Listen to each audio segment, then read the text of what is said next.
Yo, SNA fans, this is Super Ninja Austin right here, back with another new wrestling news video, which is the SNA podcast, wrestling news, more like wrestling review video, which is Monday Night Raw, part 15 review, and then it's the latest Raw Go Home Show edition, like on this. And then in the main event, we will see the advantage match to see who's going to get the advantage for the War Games match. But we're going to see exactly who wins the War Games match between Team Judgment Day against Team Cody, which we're going to get to right now. Which Drew McIntyre, we start off with Drew McIntyre get ready to cut his promo, letting everybody know what's his reason why he decided with the Judgment Day for War Games. And then this is where Drew McIntyre's like, if you want to hear exactly what my reason is, like I'm not Dominic Mysterio, you should let me talk and not boo as loud as you can boo me out of the building. And then fans were booing like halfway, but not as much what they would do with Dominic. And he was like, and if you fans were trying to are going to turn on me, that's y'all's problem, and I don't give a damn about what y'all think. Like, I'm just taking care of my business on how I feel. And he's like, and you, Jay, you're probably looking for a sorry, an apology even, for costing you the tag titles, costing you a big moment. Like, you're asking for, you're asking me to beg you for an apology. Like, well, I don't owe you anything, main event Jay. And he's like, and he's like, because me or neither of anybody in the locker room owe you an apology because you screwed me and everybody else in that locker room for their opportunities and their moment of becoming the big man. I mean, being the top guy in the company. And then he's like, and Drew McIntyre also stated, like when the fan starts chanting to Drew McIntyre saying he sucked for costing Jey Uso and Cody Rhodes the WWE Tag Team Championships. Drew McIntyre's like last week, like Cody was part of the match. Cody technically bring Jey to Raw, and then he brought it to himself. And then notice, and he was like, but he attacked Jimmy and he attacked Jimmy and Solo Sikoa on SmackDown because people probably telling them the same thing, get over it, move on, like that was your past. Well, we're not gonna. Why would she? Why should we get over from the times that we got screwed from being WWE champion? And then he's like, huh? Like, why should I get over it? Like, Jay Cutler, the big thing of all, a Clash at the Castle. I was like Drew McIntyre, like, how he screwed you over from being WWE Undisputed Champion when it was his little brother, Solo Sikoa, that cost you the championship by distracting you and hit you with a hot shot to give Roman Reigns enough time to spear you. So, therefore, that's not really the case. Like, it wasn't Jey Uso's fault because he was barred from ringside and he couldn't even make the trip because of him and his brother having legal issues of traveling outside of the United States at the time. But anyways, this is where he's like him and his family cost me the biggest title of my life in front of live family in Europe. And he was like, my family, 16 years away from the inside of the world, like sacrifice everything. I was birthed this of the understand, and Christmas, the understand, like, and then he was naming all his family members that understand specifically, like respectively, saying like over 16 years of sacrifices of the other side of the world, like everything that he was birthed is Christmas. They understand. His nephews, that's what he said. First, he said his nephews growing up, they understand that he had to do this in order to get some success with his dream. And then and then Drew McIntyre was like, my family, over 60, I've been waiting for them. On the other side of the.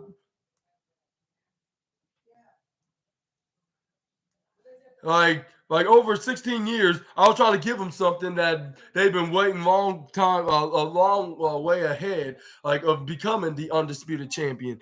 And then this is where Drew McIntyre's like, you understand? Like long time, like I'm starting to make sense. Like it should be the focus. Everybody's focused on the world right now. And he's like, and that's the $1,000,000 question. Is Drew McIntyre like is joining the Judgment Day? And he was like, no. But Rhea Ripley gave me an offer that I couldn't refuse, and that is to get my revenge onto Jey Uso in a match inside a double cage, double ring War Games match. Even I was like, that's a reason. Like you should, like, I can understand like a Roman Reigns or Solo Sikoa, but not Jey Uso. Like he didn't entirely screw you, only just taking the side of the bloodline back last year. But that's about it. Like he didn't really cost you becoming undisputed champion. That's the one thing I would give the main event. But yeah, this is where Drew McIntyre's like, Rhea Ripley basically gave him an opportunity that no one has ever given him in this situation, and that is to get his retribution on Jey Uso on in the double cage match.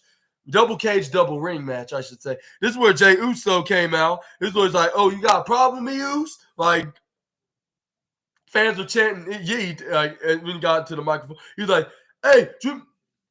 And he's like what Seth Rollins would say, like, Drew McIntyre need to let it go because that was like over a year ago. And he's like, and yeah, you're right, Drew. You did cost me and Cody the tag team titles last week. And he's like, no more talking, Drew. How about you catch this beat down? Excuse me, the beat down, and then you want Drew McIntyre to beat the if you want to want to fight with me, all you have to say is yeet, and then this is where you're getting ready to get in the ring. But this is where Drew McIntyre had backup, like trying to do the numbers disadvantage onto the main event, Jay, which was the Judgment Days of Finn Balor, Damian Priest, and Dominic Mysterio, Rhea Ripley, and JD McDonough. The whole crew of the Judgment Day came out there to odd out the evens. This is where Cody Rhodes, Seth freaking Rollins, and Sami Zayn came out there to try to make it more even though they were missing a member, which we'll probably see between either later tonight or this Saturday at War Games. And let me be kind of a spoiler alert for those who haven't watched tonight's SmackDown. The rumors are true. That's all I'm going to say. But anyway, this is where Adam Pearce was like, we're not going to do this again like with Braun. Like, how about we do a War Games advantage match from a member of their choosing on each team to fight one-on-one. And the winner gets the advantage of 1, 3, 5, 7, 9, while the disadvantaged team only gets 2, 4, 6, 8, 10. But anyway, this is where and he's like, nobody is fighting other than the two that's in the advantage match. So make your decision. Drew McIntyre said, well, I'm not going to wait until later on the night. It's going to be me against either of you four. This is where Jey Uso nearly came in right into the trying to get ready to fight. But it could be either Cody, it could be Jay, it could be Rollins or Zayn. But it could be one of the three, I should say. And then this is what... And then, yeah. This is where Jey Uso's like, if you want to face me, this is where Drew McIntyre mugged at Jey Uso. This is where he stepped out of the ring. This is where he walked out of there. This is where all of them went to the backstage. And who thinks is going to face Drew McIntyre in the advantage match? Let me know in the comments below. This is where we move on to the next slide.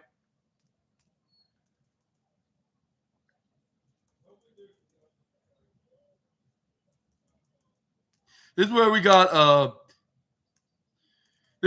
backstage discussion with the Judgment Day, like discussing that Rhea Ripley saying like Drew is very unpredictable. Like we're not sure if we can fully trust him, and this is where the rest of the Judgment Day were agreeing. I was like, because like Drew McIntyre confirmed that he's not a team, not like a genuine member of the Judgment Day, only just an honorary member for this Saturday's event at WWE Survivor Series War Games Premium Live event. But anyways, we get perhaps the second match of the night because it was Nia Jax and Raquel Rodriguez. And let me tell you, I now I'm understanding why WWE brought back Nia Jax. But I'm gonna be kind of controversial for saying that because, like, most of y'all fans would say she's not really the greatest wrestler of all times. Like, but you gotta admit, Nia is starting to get better in the squared circle. Like, she's showing why she should wrestle again. Like, from returning, like, after she got released 2 years ago. But anyways, this is where she faced Raquel Rodriguez. I'll say this was perhaps the second match of the night. We start off the match. This is where Raquel Rodriguez tried to run straight towards Nia Jax, but she instantly hit her with a frontward Uranagi right onto the former NXT Women's Champion. This is where Nia Jax was slamming the back of her head and her back right onto the middle of the ring canvas, like repeatedly, like at least a half a dozen times. I'll say, yeah, this was definitely the second match of the night. But anyway, this is where Raquel Rodriguez was repeatedly hitting her with right hands onto her midsection, trying to come back. But this is where Nia Jax hit her with a right hand to the face. But Raquel Rodriguez answered her back with a right hand to the face, respectively. And they were repeatedly doing that until Nia Jax shoved her right onto the left side of the corner of the ring, which went right towards the left corner ropes. And this is where Raquel Rodriguez came back and pushed Nia Jax into the other side, which was the right side, which she bounced back onto the right side of the ropes. Barely a tap, though. But this is where Raquel Rodriguez speared her out of the ring, like showing her that she's nothing to mess with, like, because she's been under the skin of Raquel for the past few weeks, ever since they were in that fatal five-way match against Rhea Ripley. But anyway, this is where Raquel Rodriguez hits a crossbody, which is the most comeback move in all sports entertainment in 2023, of course. This is where Raquel Rodriguez going about was like, yeah, like I told Nia, I told her. This is where she threw her back in the ring. This is where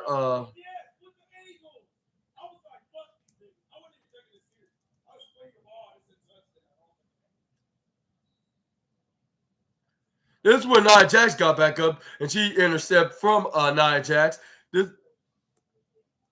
Before she threw her in the ring. Not threw her. I mean, she my apologies. Like, before she even before both women were even in the ring, this is where Nia Jax counters Raquel Rodriguez. Hits her with a standing Samoan drop, and don't worry, like I checked that she is Samoan, maybe part half Samoan, of course, but she hit right through the lower right corner of Rita the ring post.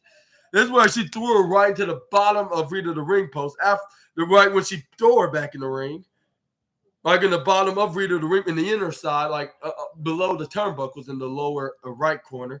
This is where Nia Jax tried to go right onto the mid. And this is where fans are like, soft. And she was like, oh, I'm soft? Like, I'm soft? I was like, maybe 50% and 50%, maybe 50% metal and 50% wool. I'll say, but I think they're 50% right. Like, I think they're half, like, because they look at the botches used to do. But I was like, then again, you start to be more softer. Like, so I guess they're right on one thing about that. But this is where she hits a camel cobra clutch, a cobra/camel clutch, I should say, onto Raquel Rodriguez until she got back up, slam her right onto her back into a counter. This is where both women were trying to get back up, but it was slowly but surely. Raquel Rodriguez was holding onto her back because he landed hard, like with her landing on Nia Jax's ribs. This is where Raquel Rodriguez tried to go for a clothesline, but like for the first two times, she couldn't bring down the irresistible force, so she tried to go for a third time, try to be a charm. But this is where she had the chance, but she got blocked into a double axe handle from her arm from the irresistible force. And this is where Nia Jax hit her with a huge headbutt. This is where this is where Nia Jax tried to go for a splash, but this is where Raquel goes for a Hurricane Rana. That's where Raquel Rodriguez hit to go for a double clothesline, but it was like WWE 2K23.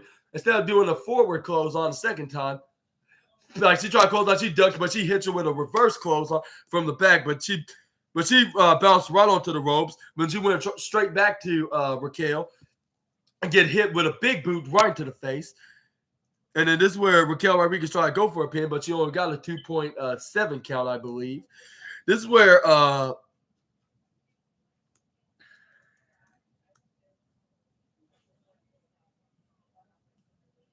Raquel Rodriguez starts screaming with anger. She was like, like, okay, like, I'm done fooling around. Like, come on, Nia. This is where she tried to go for the Samoan drop of her own. But this is where she had her up in the air, but I think her back gave out, like, because her back was bending back, and it was bad to the point that she let go of Nia Jax. This is where Nia Jax was back on her feet. This is where she hits a tap slash double axe hand on the bad back of Raquel. She hits a running senton, trying to damage her midsection more, just as much as her back. This is when Nia Jax started smiling and chuckling in a maniacal way. That's where Nia Jax was dragged her right into the corner. This is where she tried to go for the sit out. Trying to go for that Yokozuna sit out leg drop right onto Raquel Rodriguez. But this is where Raquel Rodriguez tried to grab onto her, try to go for a sunset flip buckle bomb, but I think she couldn't hang on too much longer because Nia Jax put her whole weight right onto Raquel Rodriguez, doing in a leg drop position right onto Raquel's shoulders and chest, and she got the 1, 2, 3. And she got the 1, 2, 3, and yeah, this was the second match of the night. Next to the advantage match, because the advantage match was the match of the night. But anyways, But what do you think about this feud between Nia Jax and Raquel Rodriguez? Do you think it's going to continue, or do you think this is going to end the feud? Which I don't think that's what's going to be the case. Because it looks like there's more to gain into a feud than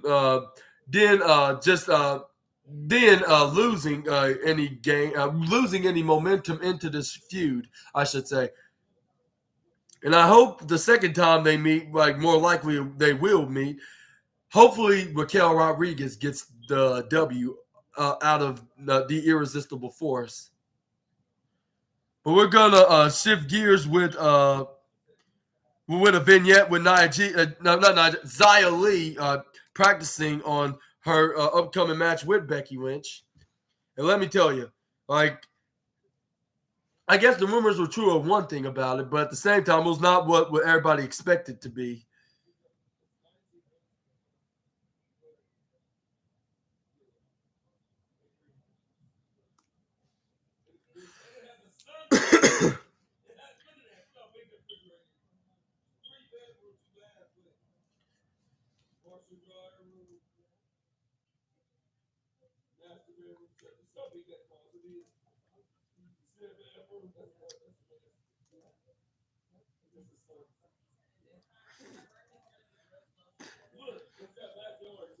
And this is where we got a face-to-face off with Damian Priest and Drew McIntyre. With Damian Priest like, "What do you want?" And he was like, "Priest, like, don't bother. Like, I'm just here to."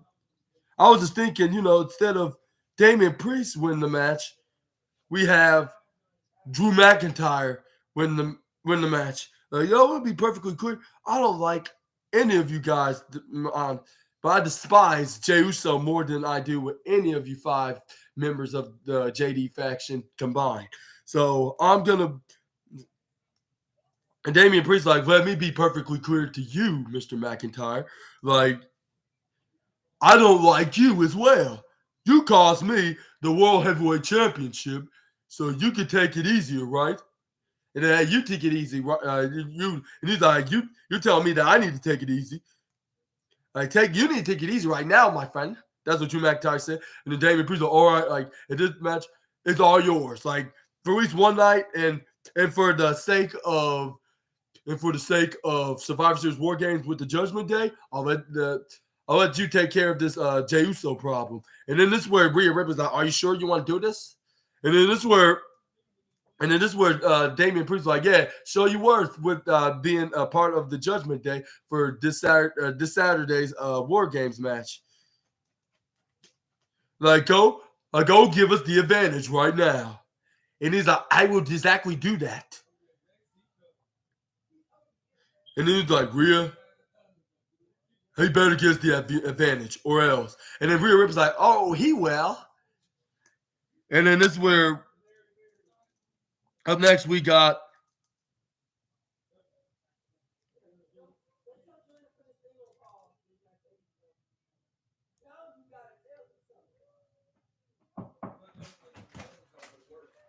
Can you pause that real quick so we can tell you something? Okay. Yeah, okay. Yeah, sure.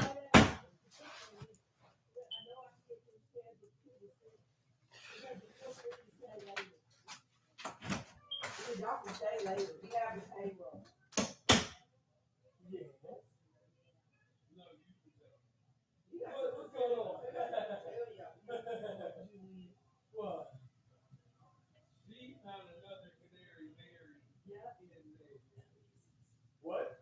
Yeah. Another canary? He's gonna be a brother. What? Birdie's little brother? Or a sister? Yeah. Sweetie. Sweetie? Sweetie. Sweetie. Congratulations.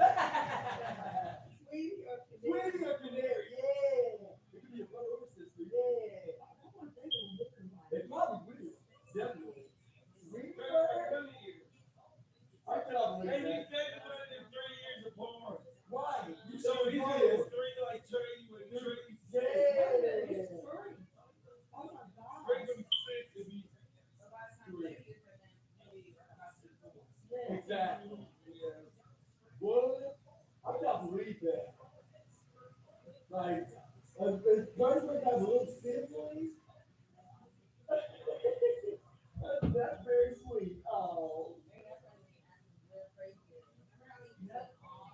Yeah, exactly. But he's just sticking to me, though, too. Like, he's sticking. That's what she said. He good to me. Yeah, you know how he's been calling that right? Yeah. And then he came over to me. He ain't never said to me like he's been coming to me. He's been coming to me a lot. He's like, grandma. I'm like, what's the name? Hello? And he's been slapping me. What the fuck just happened? Yeah, congratulations. I'm really scared of them. All right. I'm back, you good people. We're gonna talk about it's Becky Lynch against Xia Li up next, and I'll say I would I'm gonna rephrase that. Like, the Nia Jax and Raquel Rodriguez was the third match of the night, and Becky Lynch and Xia Li match was the second match of the night. But I would say, Becky.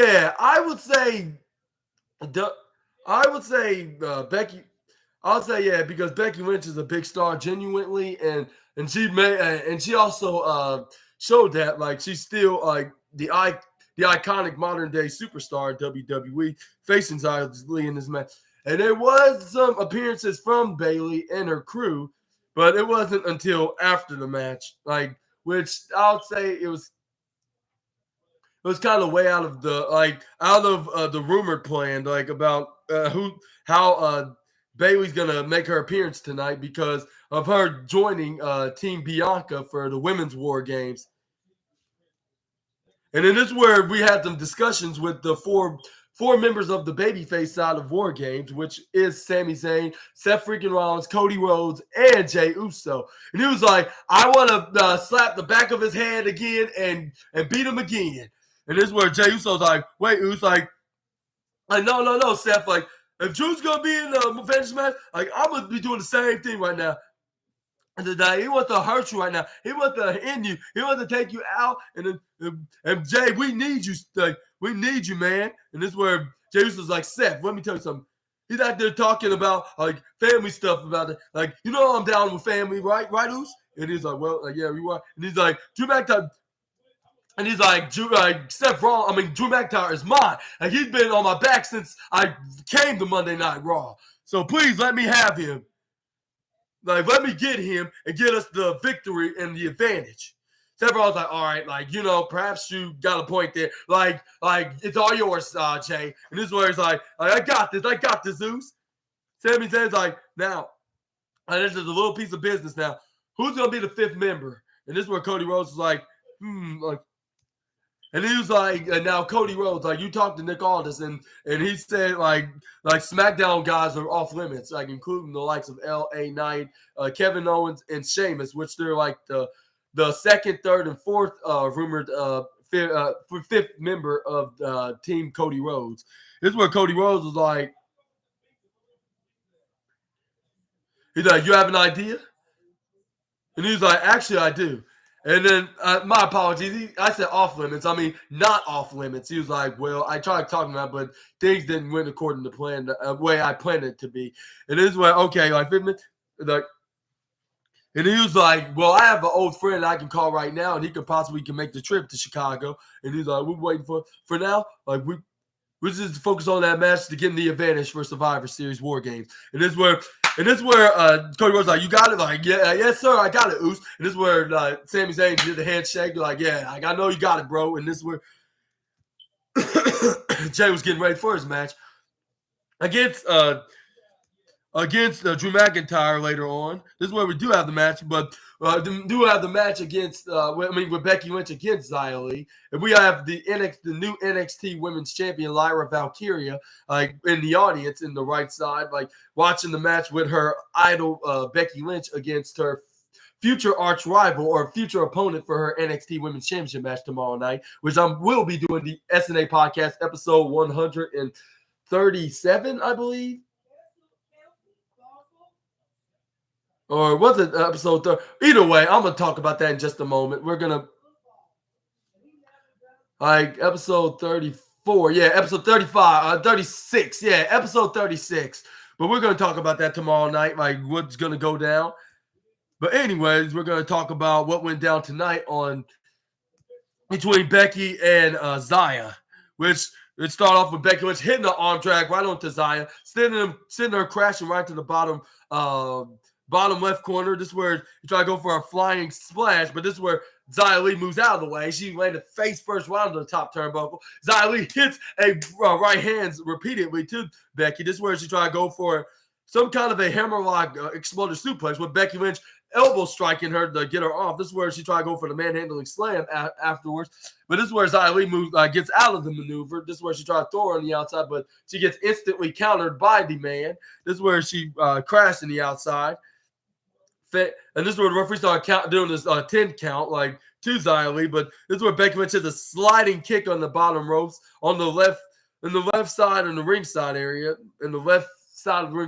like this is where she went right onto the apron, hits a running flying forearm to the face of Xia Li, right off the apron. This is where she throws Xia Li back in the match. I mean, not match, the ring, I should say. My apology. This is where she throws her. This is where she throws her right into the. This is where Xia Li throws her right into the right side of the apron. This is where Becky Lynch counters, hits a right hand right onto the face of Xia Li. This is where Becky Lynch tried to go for a roundhouse kick, but she got intercepted with a kick right into the head. This is where she landed right onto the top left corner or the upper left corner of the Tina the turnbuckle. This is where she tried to go for a strike right onto her right through the corner. This is where Becky Lynch dodged it out of the way. This is where she started hitting forearm strikes right into the face of the Chinese superstar. This is where Becky Lynch started hitting forearms repeatedly to the face of Xia. This is where she hits a European uppercut and a roundhouse kick. This is where Becky Lynch goes for the this is where Xia Li tried to go for a clothesline, but Becky Lynch ducks out of the way, and hits a clothesline. This is where This is where Becky Lynch was looking right towards the right side. This is where she hits right hand right onto the right forearm right into the face of Zaya. This is where she hits the exploder suplex. This is where she tried to go for a pin, but she only got a 2.6-second count. This is where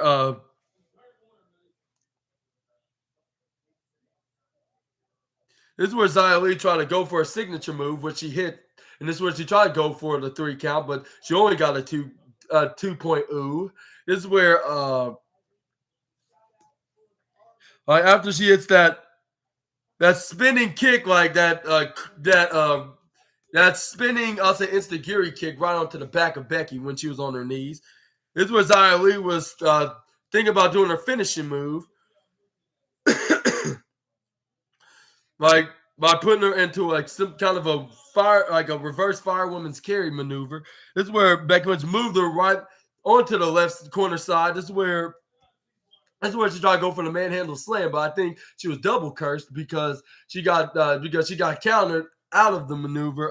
Xia Li moved right out of the way, pushed her right to the left side. This is where she Irish whipped her. This is where Becky Lynch grabbed onto her arm, goes for the cross arm. Go for the cross arm bar, which was the disarmor, but it was in the opposite position, like if it was a basic arm bar. This is where Xia Li was like, no, let go. And then, because Becky Lynch got it locked in to the point that she could have made her tap, or even break snap the arm in two. But fortunately for Xia Li, she rolled her up into a roll-up pinfall maneuver, but only got her a 1-2-ooh, which is 2.9. This is where she tried to go for a back spinning roundhouse kick. Becky Lynch tried to go for a reverse DDT, but got kneed right into the head. This is where Xia Li got her into a hammerlock reverse firewoman's carry, spinning her around like if she was a female Chinese version of Tyler Bate, but she slammed her right when she did the spinning firewoman's carry in the reversing position. But like when Becky Lynch was had Becky's back onto Zaya's shoulders. This is where Xia Li was holding on onto the neck of Becky Lynch like a sleeper kind of position.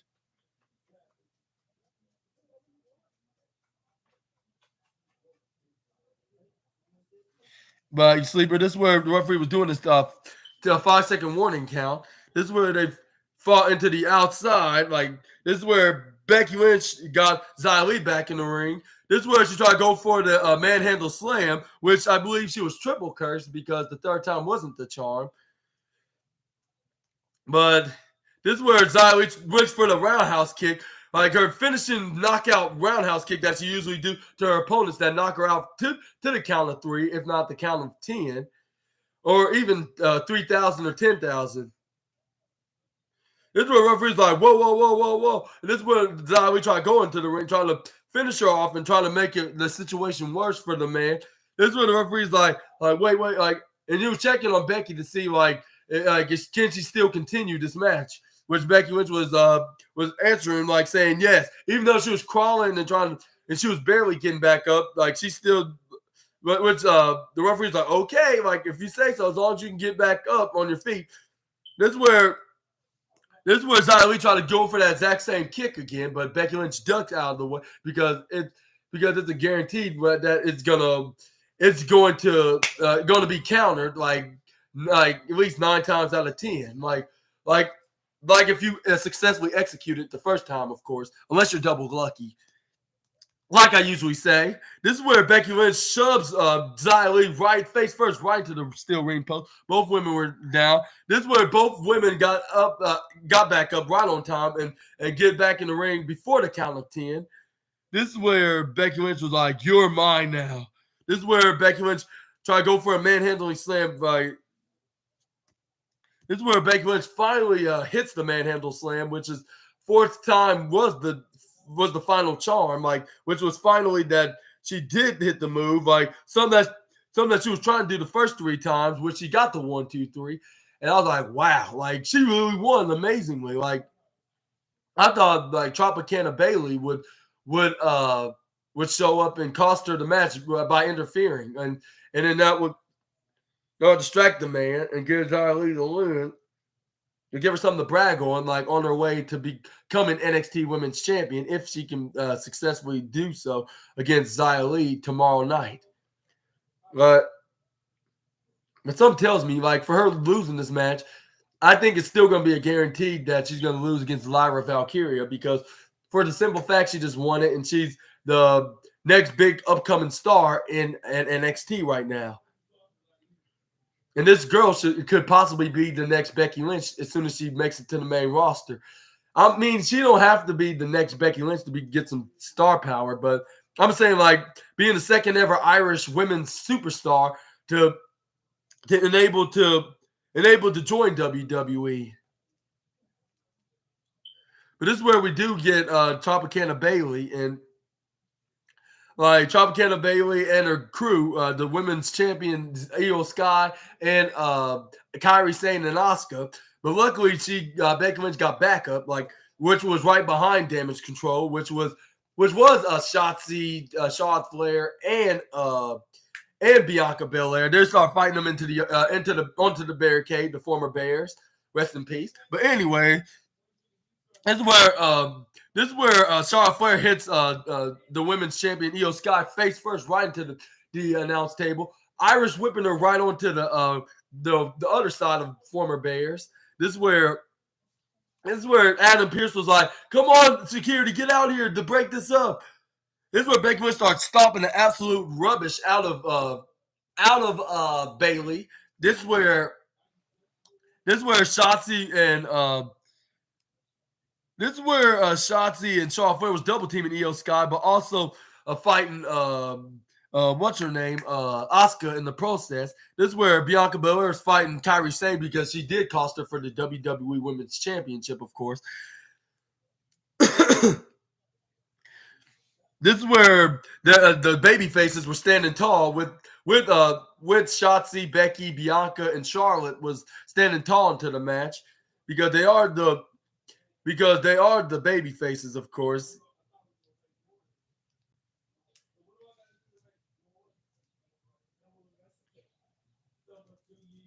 And then let's move on to the next slide, which is the backstage segment with the minions of Imperium, which is Ludwig Kaiser and Giovanni Vinci, which Ludwig Kaiser tells Giovanni Vinci that he did not want him in this match.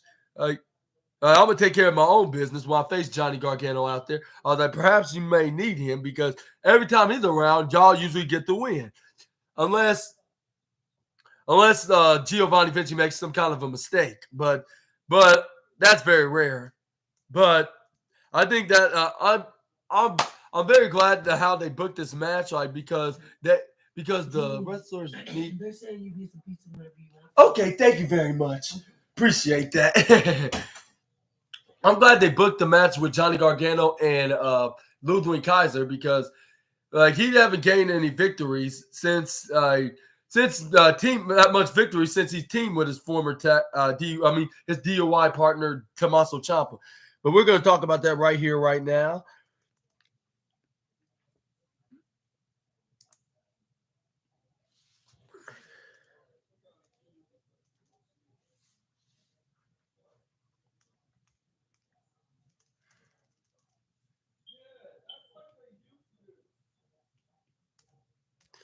But Johnny Gargano started off by twisting the arm forward and backwards, where it should not be bent in at all as a human being. And this is where he bent it over his shoulders.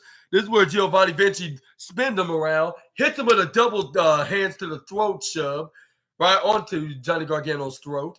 This is where he got him right to the bottom lower right corner. This is where he hits a right hand right onto the Johnny Wrestling. This is where Ludwig Kaiser see, I told my brother Giovanni Vinci that I got Johnny Gargano on my own. This is where he gets step up instigiri by Johnny Wrestling. This is where he went around to the upper right corner. This is where Johnny Gargano tried to go for a monkey flip, but he gets countered by Ludwig Kaiser. And and he put him around the top rope. This is where Johnny Gargano shoves him off the top rope when he tried to go for a top rope maneuver.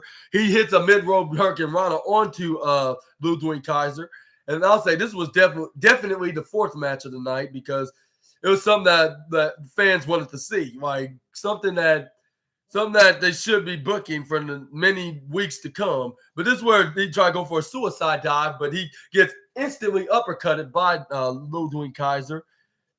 This is where Ludwig Kaiser like Imperium, maybe your future leader of Imperium, which I'm not sure that's gonna happen. Maybe if he started his own faction, maybe he will be a leader. But until then, he's gonna be suffering of being yelled at by Gunther. But anyways, we're gonna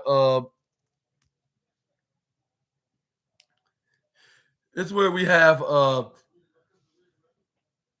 this is where Johnny Gargano finally hits a successful suicide dive the second time when they were at the second time they were out in the ring, because like if you try to hit a certain specific move the first time, like, and if it doesn't work that time, it's going to be a guaranteed the second time unless you're a double cursed individual that gets double whammy like at least most of the times, or even maybe rarest of times or whatever it could be. But anyway, this is where Johnny Gargano put him right back in the ring, but he gets instantly intercepted by Ludwig Kaiser. He gets he instantly tried to counter and try to hit a sunset flip roll up, but this is where Ludwig Kaiser beat him to it and put an arms wrapped around the legs kind of roll up, which is technically the most devastating move in all sports entertainment. This is where Johnny Gargano counters and then finally hits a sit out roll up, but he only got a 2 count. This is where he tried to go for a second time. He only got a 2.7 count. And then this is where Ludwig Kaiser's like, never. This is where Johnny Gargano's like, okay, like what other move I can do? Like after he hit the tornado DDT onto the Ludwig Kaiser, I forgot to say that he did a tornado DDT. This is where he put him right on the top rope, but Ludwig Kaiser instantly hit a right hand, knuckles right into the Gargano's face. This is where Ludwig Kaiser tried to go for a kick attempt right onto the mid rope, but Johnny Gargano hangs onto his legs, but instantly gets countered into a step up enziguri. This is where Ludwig Kaiser goes for a pin, but they only got a 2.999999, like negative 0.1 away from being 3. This is where after hitting a discus clothesline, this is where Johnny Gargano hits a fine head scissors landing face buster onto the ring general's personal ring announcer, if not son. This is where the Ludwig Kaiser nearly had Johnny Gargano won, but this is where Giovanni Vinci tried to show some support. He was like, come on, Ludwig, you got this. This is where Ludwig Kaiser was distracted enough to forget about that he's still in the match with Johnny Gargano. And I was like, yo, Ludwig, what are you doing? Like, you have the opportunity, like, to put away what's his name? You have the opportunity to put away Johnny Gargano. What are you waiting for? Even if you don't like your brother Giovanni Vinci, like this is what it gave Johnny Gargano enough advantage, because when he turned around, he's like, after yelling at Giovanni Vinci, like much like Gunther does with him, he was like, I told you, I ordered you to stay back in our locker room. Like, so go back to our locker room. That's where Johnny Gargano hits a step up enziguri, hits a springboard tornado DDT, and got the 1-2-3.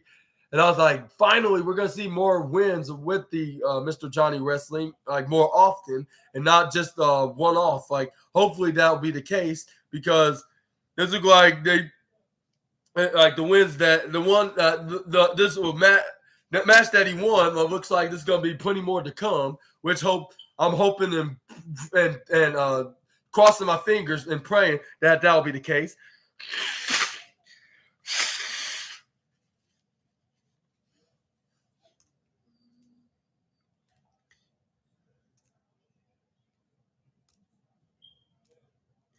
This is where we have Piper. Up next, we have Piper Niven and Chelsea Green, like complaining to Adam Pearce about the women's tag team division is nothing but garbage teams, and then you should treat us with more respect and more worthy opponents. And then this is where Adam Pearce is like, okay, like, are you trying to tell me this? Like you trying to ask me to fix this issue? And then this is where Natalya was like, I don't have time to hear this Karen's mouth. And then this is where Natalya and Tegan Knox asked Adam Pearce that they should get the opportunities for the women's tag team championships. And then this is where we got Candice LeRae and Indy Hartwell, and also Kaden Carter and Katana Chance, and also Ivy Nile and Maxine Dupree, which they were arguing back and forth with each other. With Adam Pearce was like, "Ladies, please, like, settle it down. Like, I have a suggestion and have an idea. Like, how about the you have an opportunity, you have an opportunity, you have an opportunity. Like, all the women have the opportunities." And he was like, and in the last he said he said the Maxine Dupree and Ivy Nile. It's like, if you're asking if y'all want an opportunity, y'all have an opportunity. It'll be a fatal 4-way women's match right here tonight for the women's tag team championships. And if that works for everybody, all the women agreed that number one contender. They were like, yeah, we agree. And this is where Ivy Nile tried to say something, but she instantly got shooshed by Maxine Dupree that she learned from Chad Gable, of course. She was like, we accept. That's what she tells Adam Pearce. And then he was like, all right, this is official. A Fatal 4-Way Women's Tag Team No More Contenders match. And then Chelsea Green's like, oh no, like, what are you doing? Like, you couldn't get more worse than you already are. And she was like, first off, like, I'm gonna talk to Nick Aldis about this. And second off, this is where Adam Pearce was like, okay, while you're at it, tell him I say hi. And he took off his glasses. And this is where she was like, oh, I wish Matt Cardona was here. That's what Chelsea Green was saying. But yeah, we do get the number one contenders match. And who do you think was going to win the women's tag team number one contenders match? And do you think they're going to dethrone Chelsea Green and Piper Niven? Sound off in the comments below. We're going to move on to the next slide, which is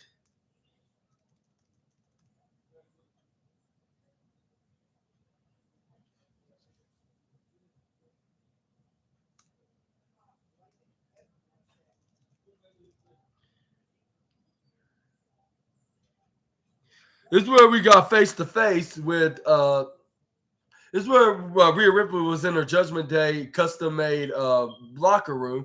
This is where Shayna Baszler went into there uninvited with her tag partner Zoe Stark, because she is the number one contender for the women's tag team.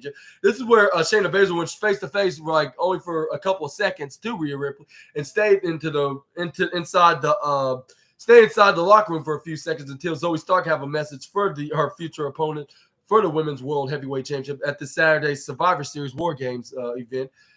This is where she was like, you're lucky my tag partner here has a match against you this Saturday, so I'm going to spare you for now. And this is where Zoe Stark was like, she was like, that right, you know why I'm here? Like, obviously for that right there.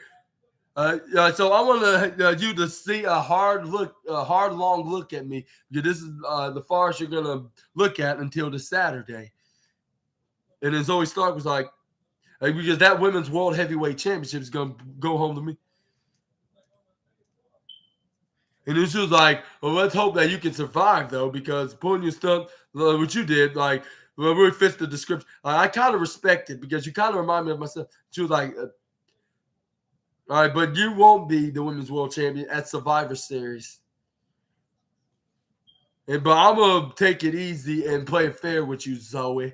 And then this is where Zoe Stark, well, I was about to say Tony Stark's like, no, like, that's Iron Man. Like, she's not Iron Man, just like her possible relative of Ricky Starks. But anyways, she was like, yeah, like, so, like, glad to hear that, Rhea. That's where she was like, see you this Saturday. Dominic Mysterio's like, Dominic Mysterio's looking like, you can't be mommy, just like no one can do. Looking like Patrick Starr in the process. But anyways, this is where we got a fatal four-way. Finally got the fatal four women's tag team match with Ivy Nile starting off with Natalya, which she got an early pinfall doing the backslide, but she instantly kicked out at one even count. This is when Natalya got control. This is where put her in a guillotine position. This is where she pulls her back with her and went right to the upper right corner to tag in her tag partner Tegan Knox, which she snap-mared her, and she hit. And this is where Tegan Knox hits a side-swiping kick right onto the head. This is where Tegan Knox grabs onto the Ivy now, tags back in her tag partner, what's her name, Natalya. This is where Ivy Nile counters and Irish whips her into her corner in the lower left corner, and with Maxine Dupree hits a right missile drop kick, a single missile drop kick. Tags in Maxine Dupree in the process, which Maxine Dupree hits the surprise roll-up, but instantly gets kicked out at 0.99. This is where she tried to go for an arm lock. This is where Maxine Dupree goes for a roll-up. This is where Natalya tried to go for an arm. That's a Tegan Knox. Natalya goes for an arm twist, but this is where Maxine Dupree hits a right hand right into the face of Natalya. Gets tripped over by Maxine Dupree. She did the Chad Gable pose in the catchphrase, like, "I thank you," and then she was off guard for a second because Natalya tried to grab her, tried to go possibly for a German suplex, but she instantly gets countered into a back elbow by Maxine Dupree. This is where she rams her right into Maxine Dupree's corner. She gets tagged in by Ivy Nile. This is where she hits a roll up right onto Natalya. This is where Natalya counters. This is where she tried to go for a clothesline to Natalya, but Natalya twists her arm, hits her with a side wrestling leg sweep. This is where excuse me. This is where Indy Hartwell tags herself in the match. Body slams Ivy Nile right onto the middle of the canvas. This is where but Ivy Nile counters. And she goes for a like a crucifix or rolling sunset flip. But this is where Indy Hartwell picks her up right off the ground. And she gets a guaranteed body slam because she tried to go for the move the first time, but wasn't a success until the second time. She put her right into the right apron, like between the inner side of the ring and the outer onto the apron, draped right into the middle of the ropes. Gets kicked right into the face by Indy. This is where Candice LeRae gets tagged in. This is where Candice LeRae hits a wheelbarrow splash by double teaming with Indy Hartwell, her kayfabe daughter, of course. This is where Candice LeRae tried to go for a pin, but this is where Ivy now instantly kicks out at a 2.1 count. This is where Ivy now gets try to do a back to belly maneuver kind of position maneuver. This is where she instantly gets tagged in by what's her name? Kaden Carter, of course. This is where Candice LeRae hits a snapmare off of her, but they hit the snapmare right onto Ivy Nile off of her. Hits her with a drop kick, and this is where Kaden Carter hits a kick to the midsection and run, and this is where she tried to go for. This is where Candice LeRae hits a kick right on to Kaden Carter into the midsection. She hangs off the. This is where Candice LeRae trying to close on her out of the ring, but she gets kicked right into the midsection. What's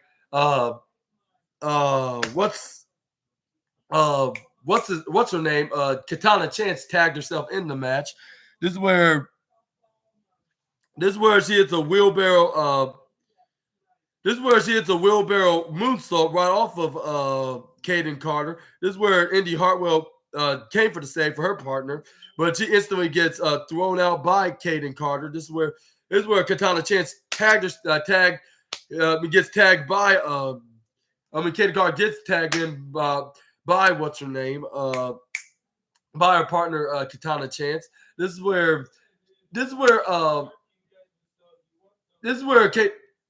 Kaden Carter catapults Katana Chance into a cannonball onto Candice LeRae. This is where Katana Chance is like, yeah, let's go to both Carter and Chance. This is where they try to go for a double top rope dive right onto both LeRae and Indy Hartwell, but instantly gets intercepted by a team, Natalya and Tegan Knox.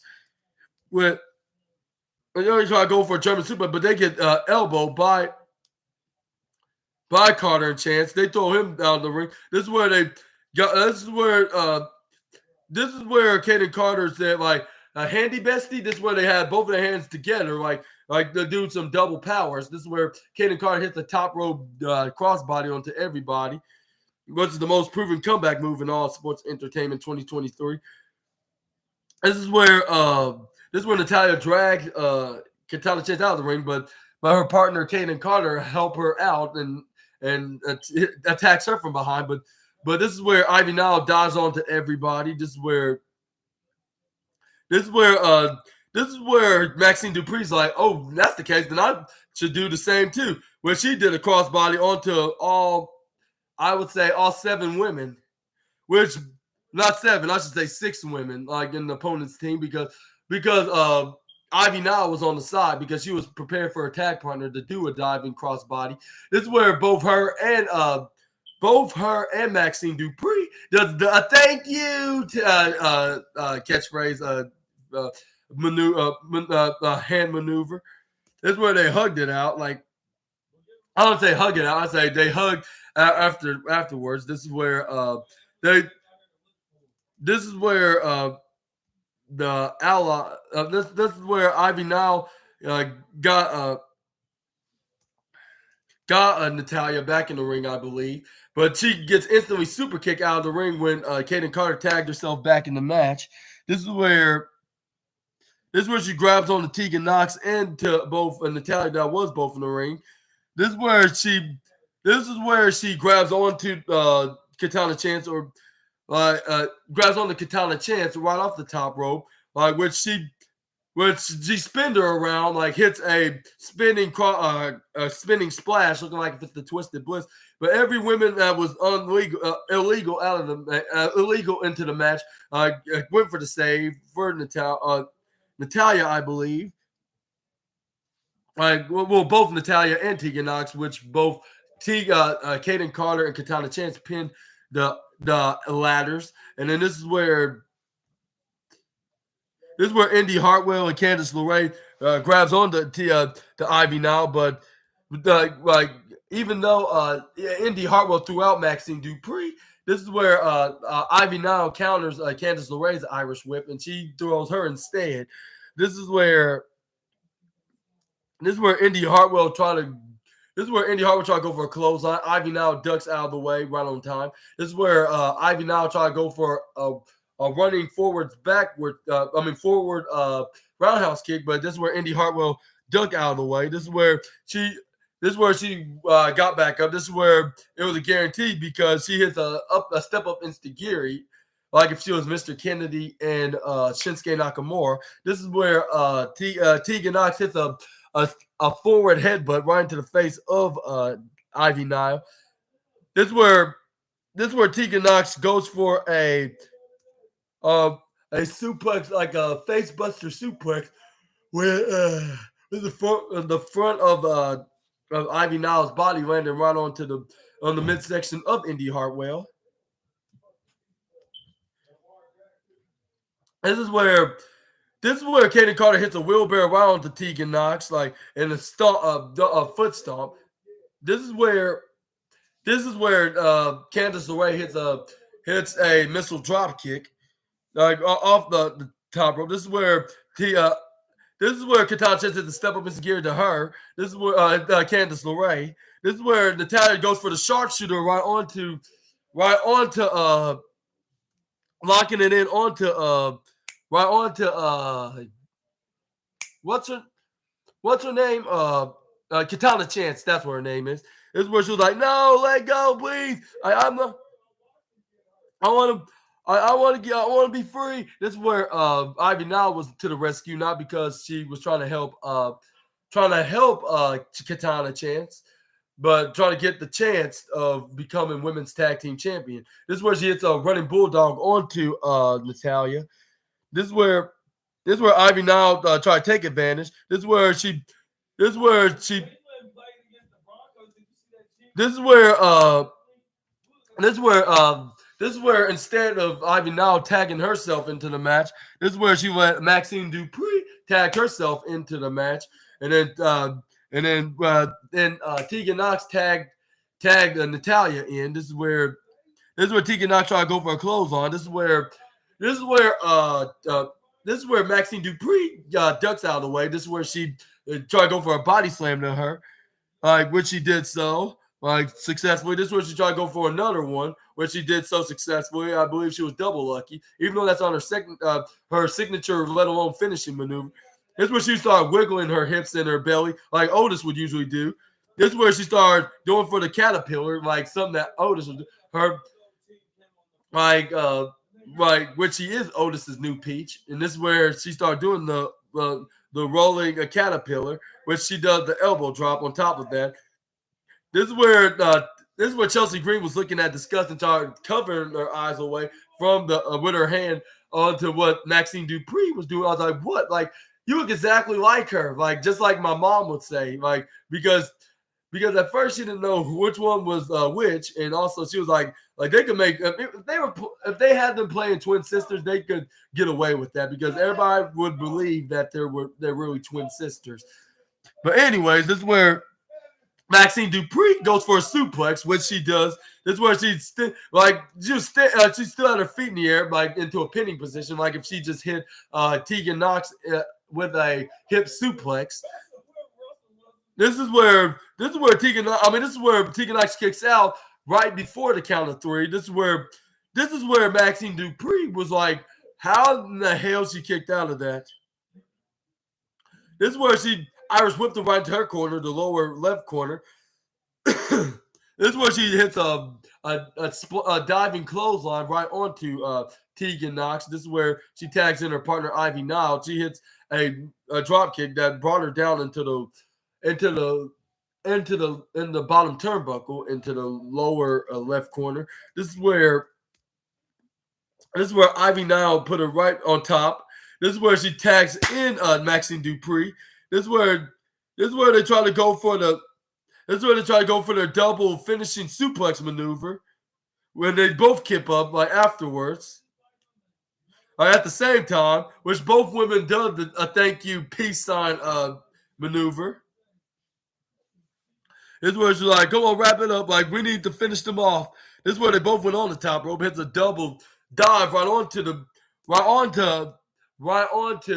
Tegan Knox, but luckily Tegan's tag partner Natalya brings Ivy out of the way. This is where Maxine Dupree tried to go for the crossbody, which is the most comeback move in all sports entertainment. But it didn't seem like it was a comeback this time because after she did the crossbody, Tegan Knox hits the most devastating move in all sports entertainment, the surprise roller, and she got the 1, 2, 3.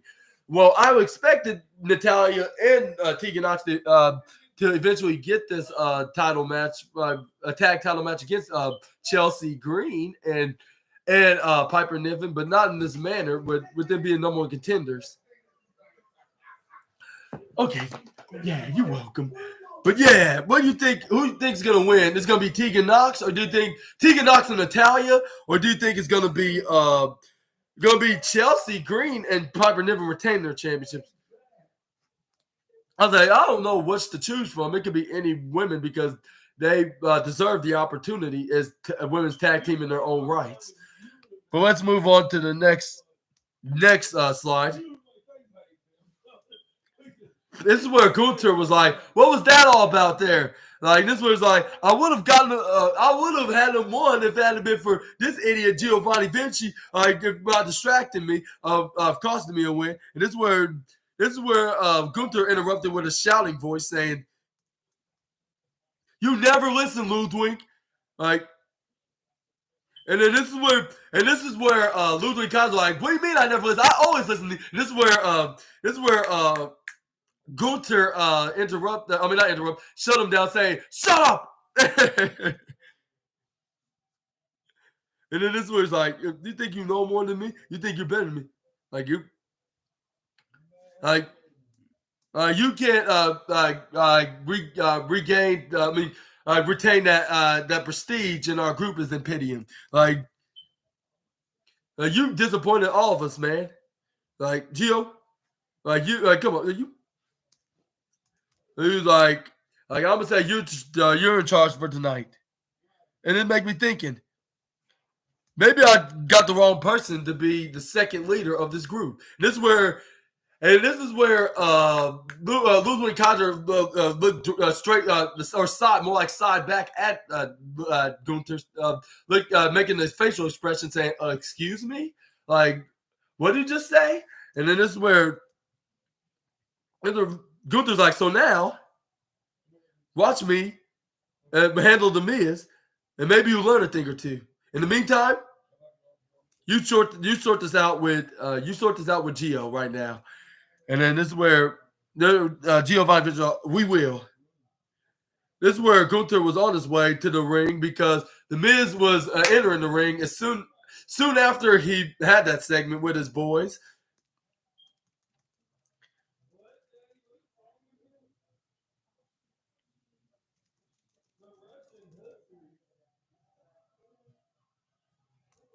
This is where the Miz was on the microphone. Oh, before I even talk more about the segment, I also want to say the women's tag team match was very good and entertaining. Very splendid, I would say. Like, perhaps the fourth match of the night. Because there were like 5 interesting and entertaining matches. It kept I just cannot get my eyes off my computer that I was watching off of. Because, yeah, it was Monday Night Football, and we were watching football on the TV because, as you can see, my Travis Kelce shirt, because I am a fan of Travis Kelce and Patrick Mahomes. But anyway, this is where the man said before the ring general comes out here and sucks the life out of the whole entire arena here in Detroit. Like, I will have one word. Like, I feel the bodies like what this industry is all about. Like so I just tried missing there. Like I come out here. I want to demand respect for the WWE. Like I get respect, like or not demand. I should say I want is their respect, and I give respect to the WWE superstar in this ring. But respect for the part that you play, like in the WWE universe, like on your booing or wherever you're cheering. And then this is when the Miz was like, respect for every person in the WWE locker room, and that brings to me to Gunther's lack of respect, which he's talking more about respect, like he's been saying for the past few years, like whether if he's a heel or a face, he always keeps bringing up about earning respect. But anyway, like which he finally earned after getting kicked out of the locker room back 17 years ago when Chris Benoit was still alive. But anyways, this is where he's like. All he does, all he has is lack of respect. This is where he instantly got interrupted by the ring general himself, which he entered the ring. This is where he's like, Miz, you know, you couldn't be more wrong than you are right now. Like, and then this is where Gunther was like, Miz.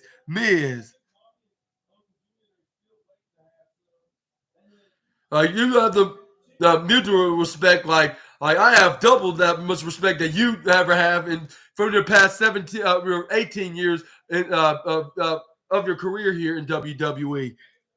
Just like being the long term. I mean, it's for fighting, like in competition. Like you're just the head of that trainer.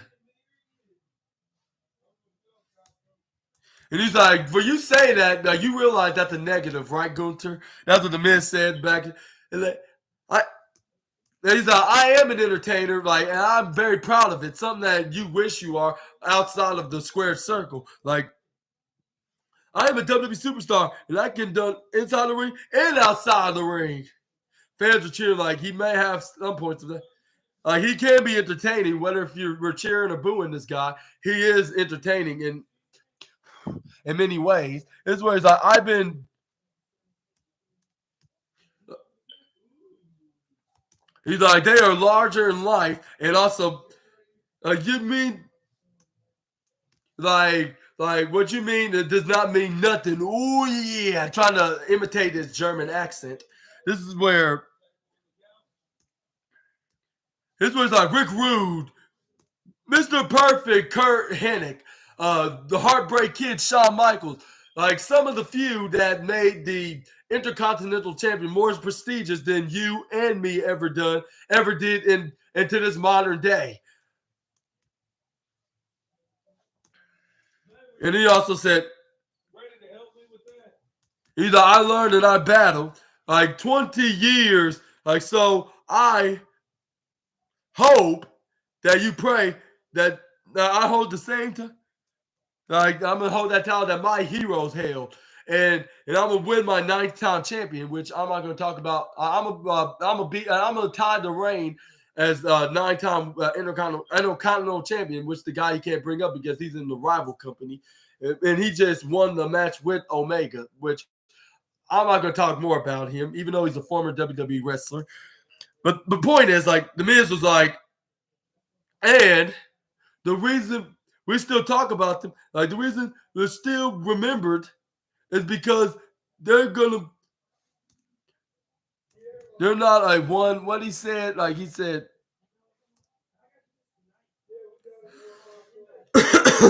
excuse me.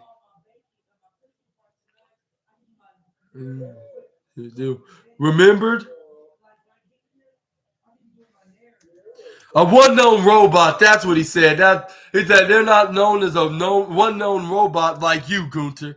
This was like one known. Like I would bet. This is where he started smiling, laughing. He was like, "I'd rather be a one known robot than a one hit wonder and a one hit wonder in the movies, of course."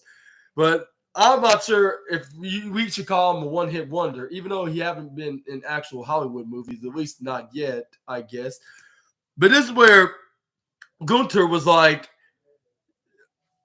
he's like, I gotta give it to you, very entertaining, which he agreed with Super Ninja Austin. Like I agree, yeah, like which I would say, like whether if we cheer or boo him, he's very entertaining into the ring. He can play a good baby face or a good heel. Like he's that dang entertaining. Now, so I can call him a lot of names, but I gotta give The Miz credit. He is entertaining, and this is where he was like, but despite that, you're not going to be not going to be your 9-time Intercontinental Championship. Like at least not yet.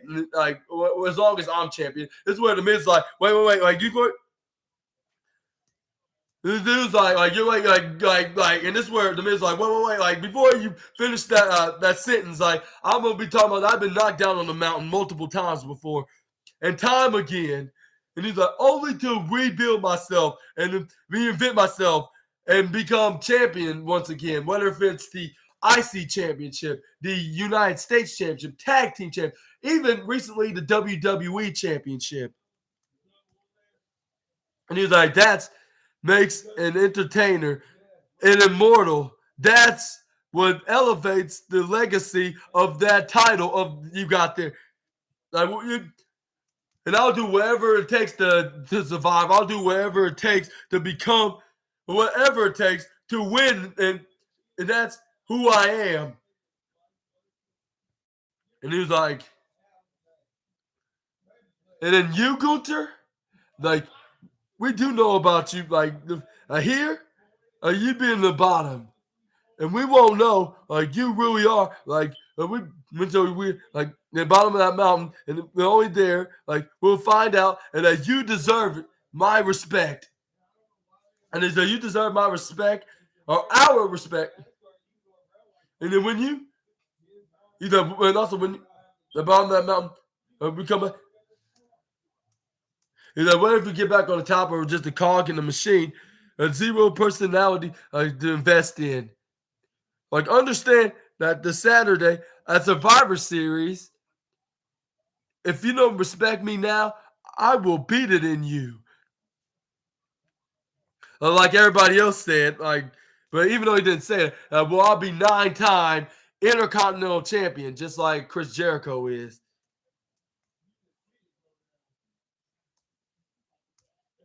This is where Gunther started laughing. He was like you're lucky you're not using my own signature move against me, because I will add you on my envy list, and I will murk you with my knife edge chops by slicing you with them. He's like, but seriously, he said this. He was like, so you want to talk a big game, Miz? Like, let me give you my point of view. He was like, everybody in this arena and everybody watching at home as well thinks this Saturday I'm going to face the Miz, 20-year career, 2-time Grand Slam champion. Fans started chanting the once after he started naming the resume of the Miz, and he's like, future Hall of Famer. And then fans would continue to say, what? This is where Gunther's like, give me my point of view. Like, I see you, because who really facing on Saturday, like, he's like, it's exactly like everybody else in this arena right now, that building, in this building. And he's like Mike Miz Mizanin, like somebody, nobody know that the bullet has been he's gonna take the he's gonna be the target of that bullet because he idolized those heroes just named. And he's like, and you graduate from high school, you pursue a career to become a WWE superstar. Just finally, you did all the stuff you said you were going to do in this industry, and I'm gonna make you understand that you do not belong in this sport. And the Miz is like, what is that supposed to mean? When he looked at him, this is where Gunther's like, it's true. And then this is where Gunther was like, so, Miz, here we are, 20 years later, and things hadn't changed. You still do not belong in this sport. And he's like, you still do not belong in my ring. Like, Benoit was right. Okay, I'm just kidding. He did not say that, because he would probably gotten either suspended or suspended or fined, like, along with them canceling this match. But let's just say it looked like he was referring to that. But anyways, the only place you belong, is behind. Belong to the Gargan rail right up there, like when you were for a WWE event when The Rock was still in this industry. Yeah, you'll be just like those weirdos that's also just like you. And The Miz was looking very frustratingly frown like looking like if he just insult him about his testes, like how small they are, like blueberries.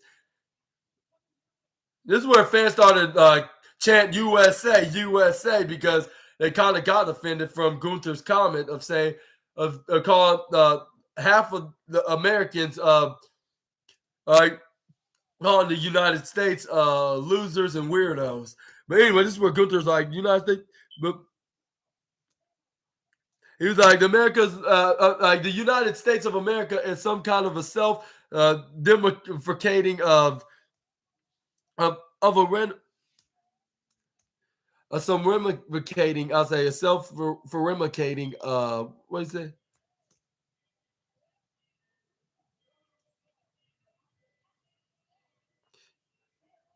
The smallest form of some sort of self-infliction of some around 3 letters of me. Like I told you, you're just weak and simple and insecure, just like little old Miz right here.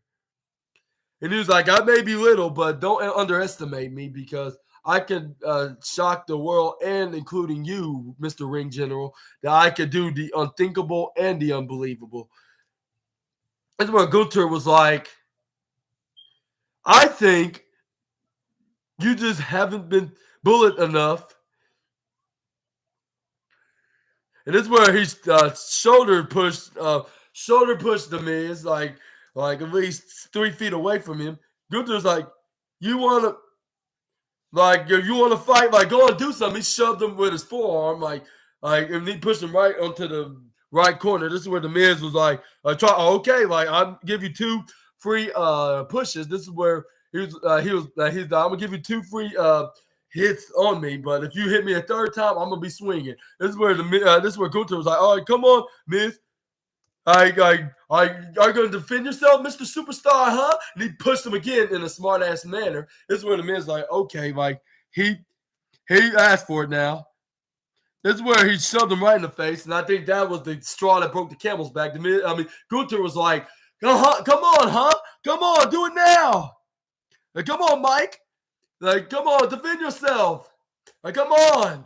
Miz was like, this is where he pushed him again, like for the 5th time. I was like, come on, Miz, you should already hit him the 3rd time. This is where the Miz started hitting left hands right to the head, started beating the absolute daylights out of Gunther. This is where Gunther hits boot straight right to his head, like bringing him down the middle of the canvas. This is where Gunther looked like he's about to hit him with the Gunther bomb, which I believe is going to spare him for 2 reasons, because he's not on his envy list. 2, he has Survivor Series War Games that you have to worry about, like defending his Intercontinental Championship. This is where he put him in a sleeper hole. This is where he was hanging on to the Miz, saying like, you think you're gonna be a 9-time champion, little man Miz? This is where he hit, and this is where the Miz swing his right leg like forward and then back right onto Gunther's family jewels, which I was like, hopefully he can start a family. Hopefully he already started a family with Jenny or his previous wife, like from in his home country of Austria, because it looks like he's not going to start a family with or have any more kids with Jenny or even overall have kids at all, like anytime soon after getting hit right down there with that low blow.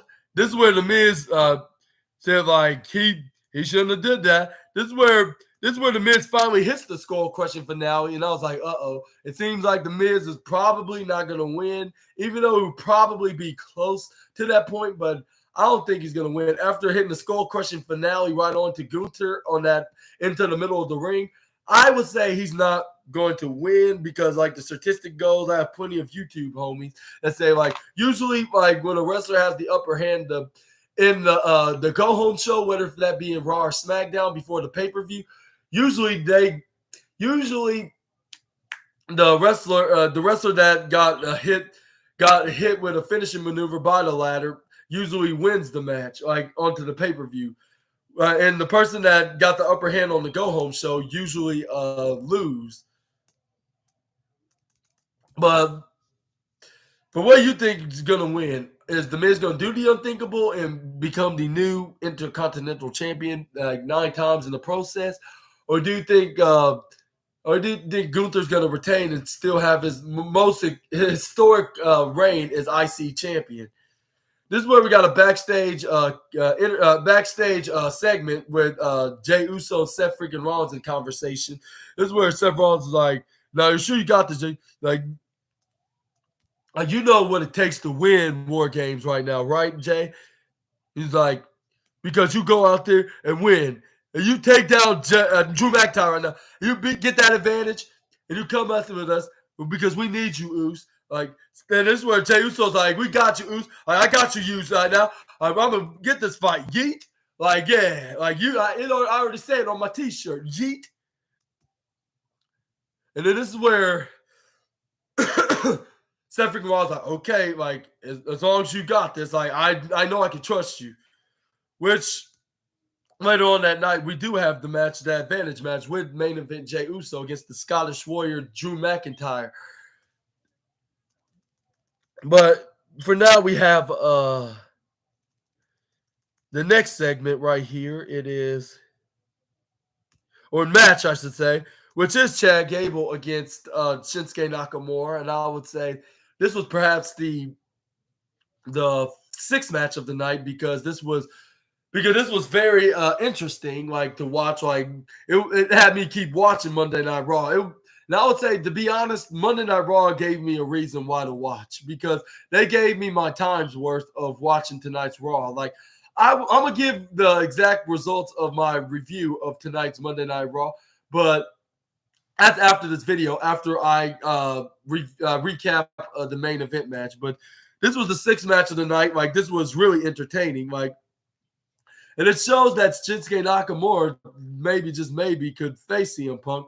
But then again, he didn't send no message or challenge somebody in a match this Saturday, which could be a possibility that CM Punk may not wrestle, or even let alone making his return this Saturday at WWE Survivor Series. But this is where Chad Gable put him in an amateur. This is where he started fighting amateur wrestling to the possibly future ladder of CM Punk, Shinsuke Nakamura. He hits a German suplex in the process, after he hits the back to belly slam onto the King of Strong Style. He kicks out at 1 even. This is where Shinsuke Nakamura gets back up. This is where Chad Gable's like, get him, like, Chad Gable, baby. Like, this is where Shinsuke Nakamura got him in an arm lock. This is where Chad Gable's like, oh, no, you don't. Like, he rolled him up. This is where he tried to go for a side-swiping kick right to the face. This is where Shinsuke Nakamura tried to run right to Chad Gable, but he gets arm dragged 2 times in a row. Hits him with an arm drag lock. This is where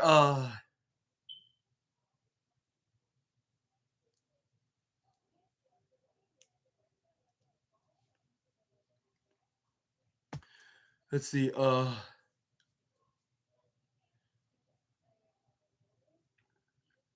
This is where Chad Gable was getting back up. This is where he was like, come on, Shinsuke, get up. Like, so I can finish you off. This is where Shinsuke Nakamura carries him right onto the top rope when he tried to go for a splash onto the lower left corner of the team of the turnbuckle. He instantly kicks Chad Gable with a step up instant gear on the top rope. Shinsuke Nakamura was like, like, you can't do nothing about it, Alpha Academy, and plus I already beat you. This is where Shinsuke Nakamura trying to grab on to Chad Gable. Chad Gable grab onto the armbar and to the right onto Shinsuke Nakamura. This is where he hits goes for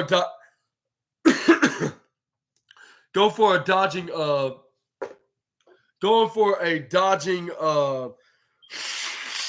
flying leapfrog right off the top rope. It's like, you cannot bring me down, Shinsuke. Like, you don't have the chance. This is where Chad Gable was like, shoosh. This is where Shinsuke Nakamura tried to clothesline him out of the ring.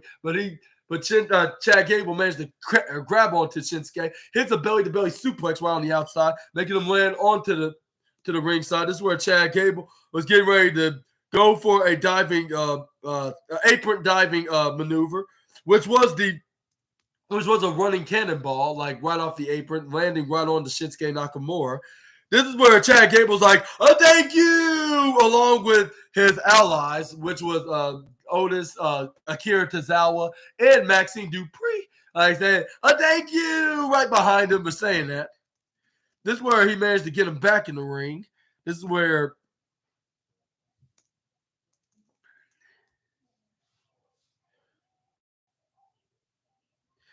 he gets managed. I mean, this is where Shinsuke Nakamura intercepts from Chad Gable as soon as he got in the ring. This is where he got him in a headlock, like locked in to the point that Chad Gable could have the option of tapping, which he was not going to do that because he's the kind of wrestler in the mid-card division that do not want to give up, let alone surrendering, which is the same thing. This is where he started hitting the right hand right on the midsection on the Shinsuke Nakamura repeatedly. This is where Shinsuke Nakamura hits a striking strikes left and right onto the midsection of Chad Gable. This is where he tried to go for a striking forearm to the head. Chad Gable ducks out of the way. This is where he started started punching and started hitting left and right. And a double hands to the throat. This is where he kicks him right in the midsection when Shinsuke Nakamura try to close on him. Like, this is where he does the swoosh catchphrase and hand movement. This is where he runs around the upper corner of the ring, right through the ropes. Hits a running swinging neck breaker. This is where he try to go for the pinfall. This is where Shinsuke Nakamura kicks out at 2.9. This is where Shinsuke Nakamura. This is where Shinsuke Nakamura caught Chad Gable right into the lower ropes, into the near the lower left corner of Team of the Turnbuckle. He was hanging on to the rope, wedge right into the middle of the ring. This is where Shinsuke Nakamura hits a diving German suplex, slamming him right onto the canvas and him sliding down in the ringside area. He was like, now it's time for knee to face. This is where Shinsuke Nakamura got onto the top rope. This is where he tried to go for the mid-rope King Chaza, but only got a 2.999, like a negative 0.1 away from being 3. This is where Shinsuke Nakamura goes for a... This is where he was very ticked off that Chad Gable didn't surrender. This is where Chad Gable was not letting him. This is where he tried to go for a clothesline to Chad Gable. He ducks, go right through the right side of ropes, hit him with a signature move, like nearly hit him, but he did a roll, like he knew he was. Shinsuke was expecting it. He thought that he could easily dodge it, but he grabbed onto. This is where.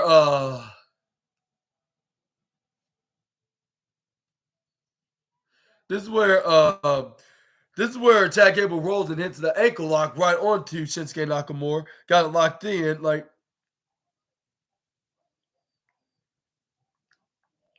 this is where Shinsuke Nakamura spinned around, hit him with his right leg when he got his left leg, hit him with some kind of an instigiri kick. This is where Chad Gable tried to go for the Razor's Edge, rolling to a DDT, which he did face first right onto the ring mat. This is where Chad Gable goes right on the top rope, go for the flying headbutt, like if he was Kurt Angle's former WWE Tag Team Champion tag partner. This is where he goes for the pinfall, but he only got a 2.9999999 count. As soon as Shinsuke Nakamura kicks out, which is a negative 0.1 away from being 3. It was very close. This is where Chad Gable is getting ready to hit his finishing move, perhaps the big Olympian German suplex you have ever seen, even for that Kurt Angle could have ever done. This is where Shinsuke Nakamura took a page out of Cody Rhodes' playbook. He hangs onto the turnbuckle in the upper right corner when he tried to go for a German suplex. This is where he grabs on and pulls it off like Cody Rhodes did when he wrestled Brock Lesnar, when Brock Lesnar tried to take him to Suplex City. This is where Shinsuke Nakamura hits a roll-up, but only got him a 2 even count. This is where he tried to go for a spinning roundhouse kick. He ducks, but he hits a spinning wheel kick right onto the head of Chad Gable. This is where Shinsuke Nakamura getting ready to hit his finishing move, which he tried to go for the first time, which the second time usually is a guarantee. This is where he started getting ready to hit the maneuver. He's like, get up. And this is where he tried to go for King Chaza. This is where he gets double cursed because Chad Gable's not going to allow it. This is where he tried to go for his rolling German suplex finishing maneuver, but this is where Chad Gable successfully did it, which it was a guarantee for Chad Gable. Unfortunately, it was a double whammy for Shinsuke Nakamura. This is where Chad Gable is like, all right, I'll go for a second one. This is where Shinsuke Nakamura is like, I don't think so. Twist the arm onto. They try to break it onto Chad Gable. This is where Chad Gable hits a double full Nelson German suplex, flipping them right back onto the other side of the corner. This is where Chad Gable took off his suspender onesie, off of his shoulders, like if he was Kurt Angle, which there's plenty of comparisons with him being the next Olympic gold medalist, even though he haven't won Olympic gold medal. This is where he goes right up on the top rope, try to go for his signature diving moonsault. But of course, Shinsuke Nakamura was going to move out or knee him right to the midsection. This is where Shinsuke Nakamura hits him with a power slamming back suplex. And the third time was a charm because he hits the King Chaza. He gets the 1, 2, 3. But even though there wasn't no updates or no message that Shinsuke Nakamura did on this week's Monday Night Raw, and it had me thinking that is he gonna wrestle CM Punk or not? Well, only time will tell. Do you think Shinsuke Nakamura is gonna be in a match at Survivor Series? And do you think it's gonna be against CM Punk? Y'all let me know down in the comments below. We're going to move on to the next slide, which is Drew McIntyre getting ready for his match against Jey Uso to see who's going to get the advantage. It's going to be the heel side of the Judgment Day, or it's going to be the babyface side of Team Cody, which we're going to see right now because the main event match between Drew McIntyre and main event Jey Uso was up next.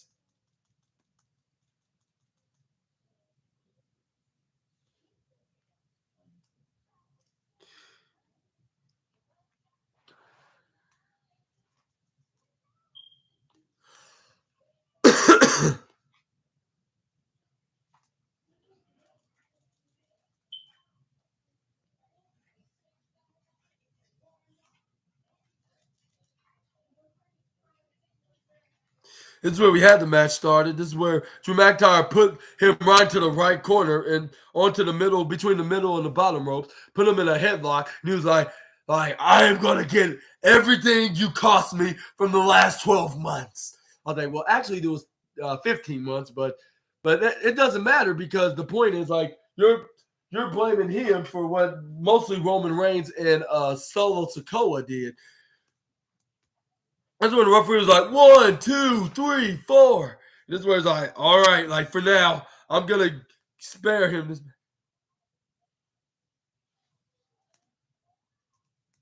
This is where Jey Uso Irish whipped him from the left corner side right to the right. This is where he hits him with a back elbow strike, trying to go for a pin to main event Jey, but he instantly kicks out at 2.5 seconds.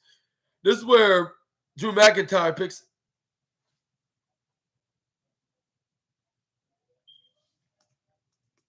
This is where Drew McIntyre stomped on the head of Jey Uso, like in a very painful, which was a very painful thing to watch of watching Monday Night Raw. This is where Jey Uso grabs him, hits him face first right onto the upper right, the upper left corner of Tina the Turnbuckle, throws him right outside of the ring. This is where he tried to go for a suicide dive, which he landed right onto Drew McIntyre. Like, main event Jey Uso's like, yeah, I'm on my word, yeet. This is where he started dapping the fans that wanted to get a good dap from the main event Jey. This is where he throws him back in the ring. This is where Drew McIntyre tries to leave him out of, keep him out of the ring. This is where he tried to go for an attack to Drew McIntyre right through the former Bears in the lower corner of the ringside area. But it gets backfired. He gets hit right onto the apron. But this is where they got back into the ring. This is where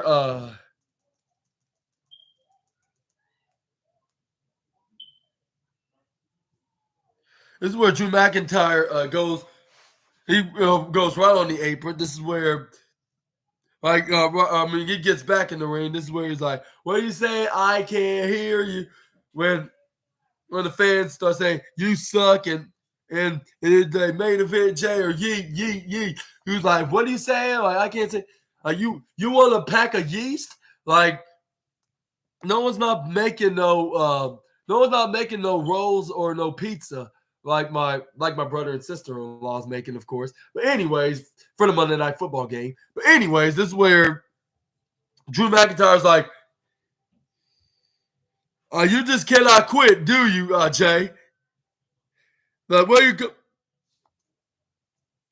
you came from, Jey? Like, I'm trying to hit these stupid prizes right now.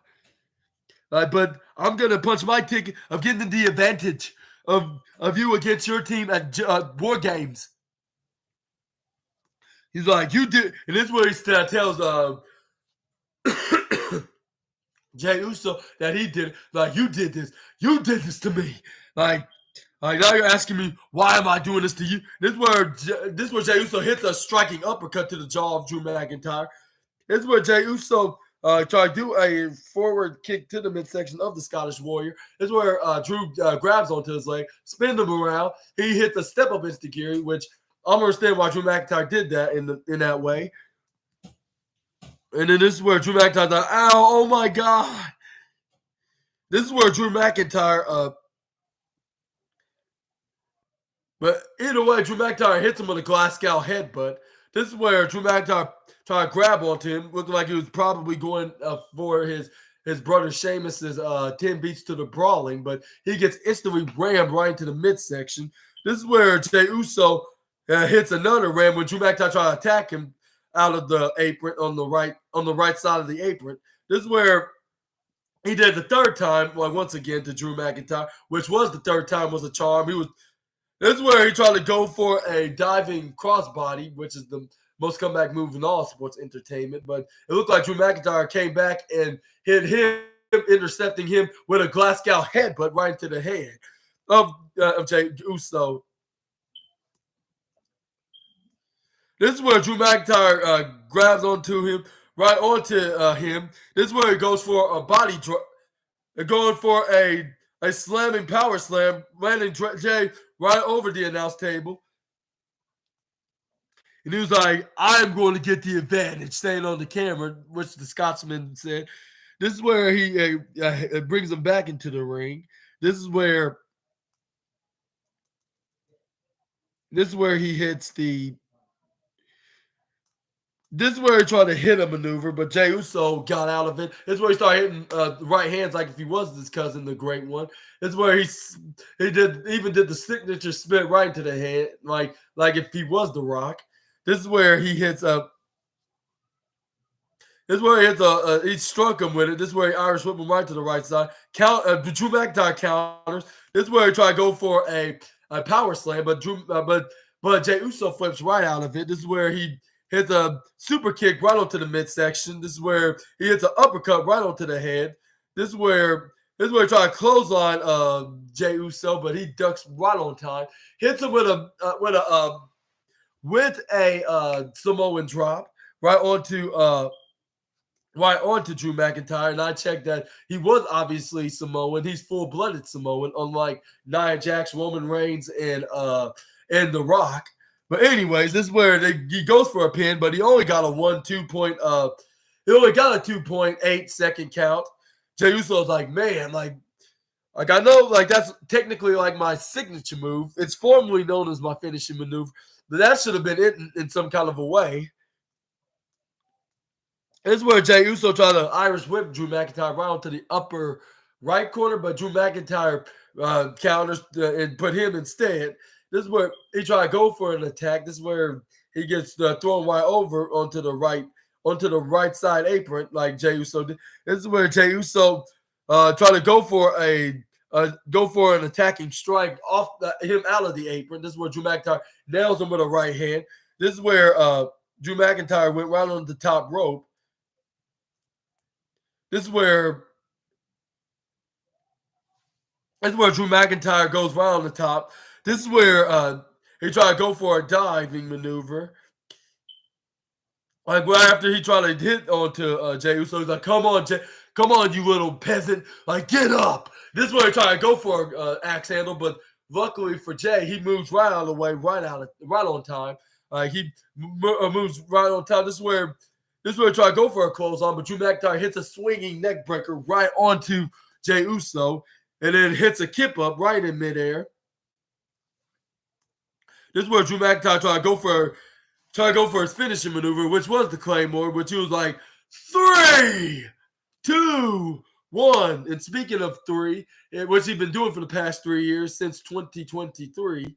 Not 2023, 2020, of course. This is where he was getting ready to hit the maneuver. This is where Jey Uso hits a flying super kick right in midair. This is where he tried to go for a pinfall maneuver, but the referee counted 1, the referee counted 2, but he instantly kicks out at the last second, like at 2.99999999999, negative out of 0.1 second of being 3. Main event Jey was like, how in the living hell? I thought I had him for sure. This is where Jey Uso tried to go up on the top rope, hit the Uso diving splash. Drew McIntyre counters, knocking him off the top rope, had him draped into the mid rope, carried him right onto the onto the middle of the ring, hits the Future Shock DDT, and got the 1-2-3. And I was like, dang it, like too bad that the team babyface is not going to get the advantage. But maybe it's a good thing, like we can reveal if they don't, or they don't, even if they don't reveal tonight, like they can reveal it when he makes his surprise entrance at number 10, like which I'm assuming that's going to be the case. But this is where Drew McIntyre hits the he did that. This is where Rhea Ripley was in the corner. She was cheering on for Drew McIntyre. This is where he was continuing to do his post-match beatdown onto main event Jay, like confirming more of his heel turn since joining the Judgment Day for this War Games match. This is where he throws him right on the outside. This is where he tried to go for a power bomb right through the out of the announce table. This is where Jey Uso started hitting striking right hand. Right onto Jey Uso. Right on Jey Uso was hitting right hand to the face of the Scottish Warrior. This is where he tried to grab on the chair so he could swing it onto him. But this is where Damian Priest came out of nowhere, throw him right into out of the announce table. This is where we had Dominic Mysterio, JD McDonough, and Finn Balor in the ring. And this is where we have Cody Rhodes, Sami Zayn, and Seth Rollins with steel chairs fighting off the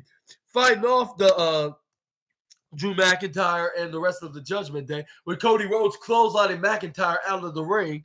This is where the rest of the guys like Seth Rollins and Zayn and Cody and even Jey Uso fighting off Madonna and Dominic and Finn Balor and Damian Priest with them hitting chairs, including with Cody Rhodes hitting a swinging chair shot right on the back of Damian Priest, hitting chair shots in the back of Balor, and then make sure Jey Uso was okay because they need him for this Saturday's War Games match.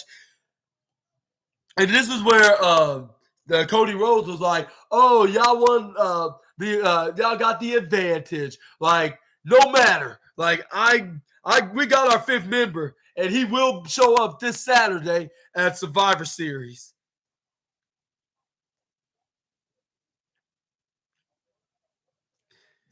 And he's like, "I'm so glad y'all have the advantage." And he was like, because I happen to know this guy, and we've been friends for a very long time. And he was like, we also have a legacy together. I was like, and I was nudging my mom. I was like he's referencing Randy Orton because he just name dropped their former faction name as the legacy when it was him and Orton and DiBiase Jr. He's obviously referencing him, and he also referenced him more, saying his nicknames, and then he's the Apex Predator, the Viper, and he's like, except for I was like, ha ha ha ha, like, and it looks like y'all know him as just as much as we know him very well. And this is where Jey Uso was not sure because he remembers the last time this guy that he was referring to, he was kind of the cause of. He was kind of the cause of the reason why he was out of action due to his back injury. But I believe that Orton would kind of forgive him for the sake of Cody. Like with him, he would trust Cody what he was saying. Like he changed from that. Like he's not like Roman Reigns. He's not like the rest of the bloodline. Like he left the bloodline for a good reason, and that's why he's here with me on Monday Night Raw. He's gonna hunt you down like prey. Like if we're like prey, like you don't know, like who else? Like he's the apex predator. That's what he said. Yeah, Cody Rhodes confirming this. And he's like, we all know in the ring. I believe these fans right here know, and people at home watching know exactly who I'm referring to. And then this is where he's like.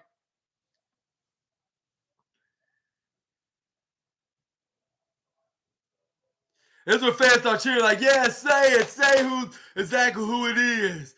Like, and everybody was chanting, Randy, Randy, Randy. And then this is where Cody Rhodes, yeah, that's right. Like, you're not just hearing voices in your head, like it's because these people know that our 5th member is none other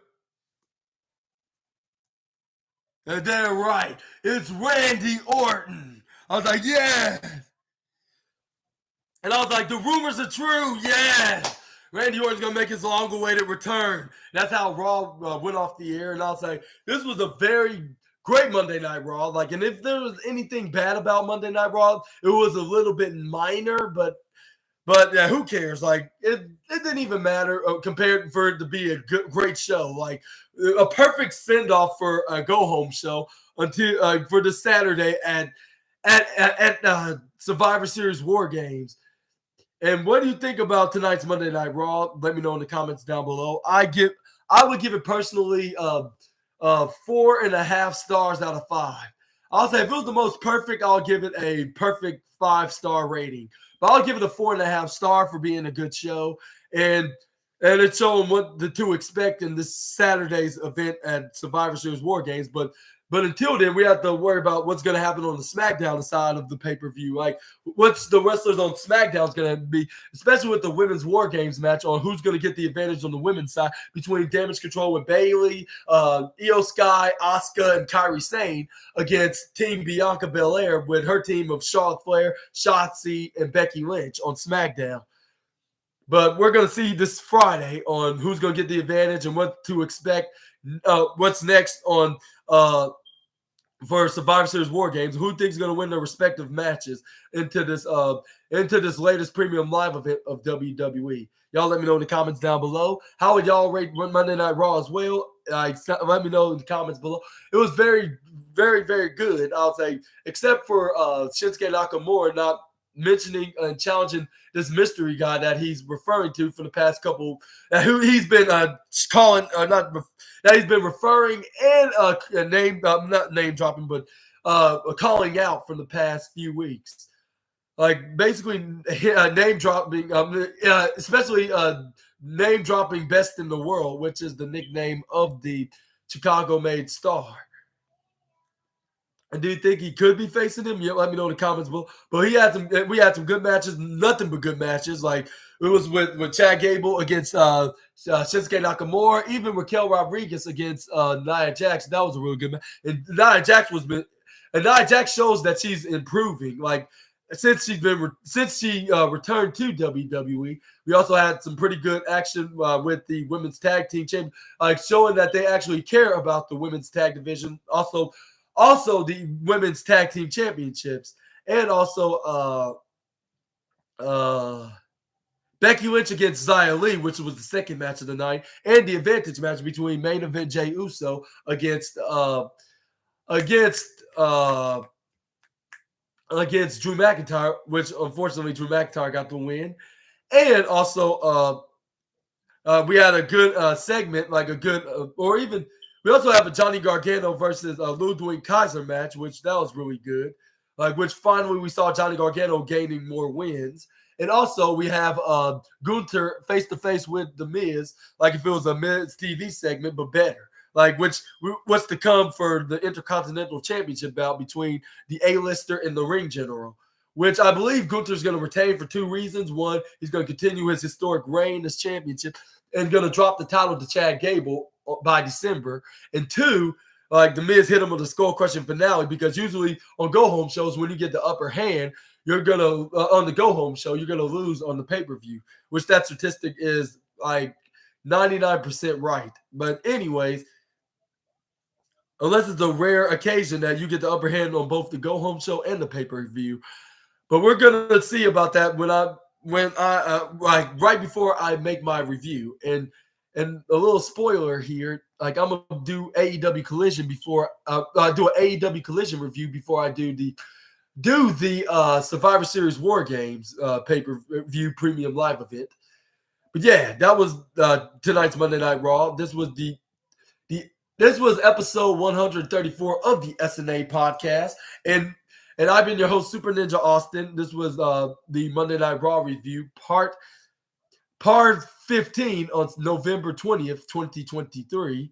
And hopefully you enjoyed this video. And if you did, please hit a huge thumbs up, comment down below, subscribe, click the bell notification so you can be notified when I upload my next video, which will be the wrestling news tomorrow afternoon, episode 135, part 40. I'll say perhaps 46,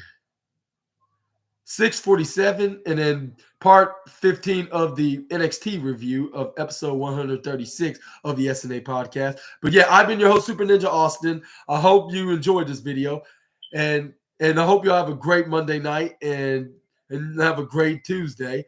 And I'll see you all tomorrow afternoon. Until we meet again, Super Ninja Austin, the assassin, is out. Bye-bye, my SNA fans.